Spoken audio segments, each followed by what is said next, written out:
ছিলাম দুজনে আগে।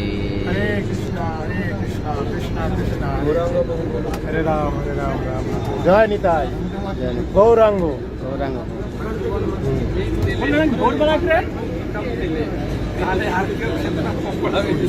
হরে কৃষ্ণ ভক্তবৃন্দ, আমরা এখন যাচ্ছি সংকীর্তন করতে। বলেন, আপনি কিছু বলেন। ধন্যবাদ। আমরা অত্যন্ত সৌভাগ্যবান এই বিশাখাপট্টনমে চৈতন্য মহাপ্রভু পায়ে হেঁটে এসছেন। আর উনি তখন গরমের সময় এসেছিলেন, কি ঠান্ডা কি গরম, কিন্তু প্রভুপাদের কি কত সুন্দর কৃপা। যত ছিল করোড়পতি সব করেছে রোডপতি, মানে মহাপ্রভু যত ভক্ত ছিল, জীব গোস্বামী, রূপ গোস্বামী, সনাতন গোস্বামী, রঘুনাথ দাস গোস্বামী, করোড়পতি সবগুলোকে বৃন্দাবনে নিয়ে এসে রোডপতি, রাস্তায় ঘুমায়, গাছের নিচে ঘুমায়। প্রভুপাদের নাম এসি ভক্তি বেদান্ত স্বামী প্রভুপাদ, সঙ্গে সঙ্গে এসি গাড়ি পেয়ে গেছি।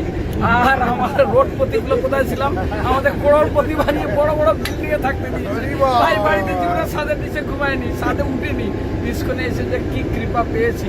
ধন্যবাদ ছিল প্রভুপাদ। এসি ভক্তি বেদান্ত স্বামী প্রভুপাদ কি এসি গাড়িতেই বসার সুযোগ পেয়েছি। এই আশীর্বাদ প্রভুপাদ ছাড়া আর কারো ক্ষমতা ছিল না, আমার 14 পুরুষের কোনোদিন ক্ষমতা ছিল না। ধন্যবাদ ছিল প্রভুপাদ। তো আমরা বিশাখাপট্টনমে এসেছি, অত্যন্ত ভাগ্যবান, গুরুমাদের অশেষ কৃপা ছিল প্রভুপাদের।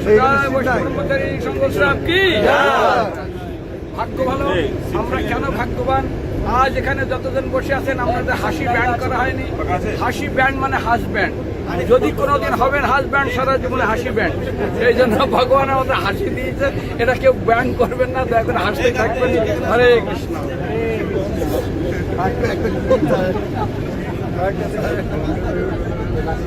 আমার